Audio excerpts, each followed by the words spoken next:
Top 6 Bisaya Content Creator ngayong 2026. Sino nga ba ang pasok na Bisaya Content Creator ngayong 2026? Disclaimer, ang ranking na ito ay hindi lamang nakabase sa number ng followers at viewers. Kasali din ang height at popularity across Visayan. Number 6, Cindy Cinco. Loday!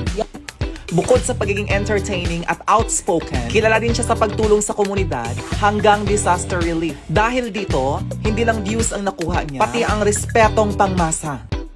Number 5, O Republic. Ba na may kakaibang Educational documentary style at infotainment videos. Dahil sa fact-based storytelling at mataas na tiwala ng audience, naging isa sa pinakamalaking Bisaya-based digital media pages. Top 4, Brenda Mage.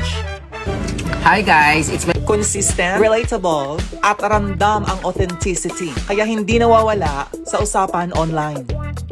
Number 3, Rekmar. reason ako na akong anak ka pwede. Isa sa pinakamainit na pangalan ngayong 2026. Patok na patok ang kanyang short, caption-free, Bisaya comedy skits. Dahil sa biglaang growth at araw-araw na viral content, palaging laman ng comments at shares. Top 2, Telma. Pang self-defense na ako.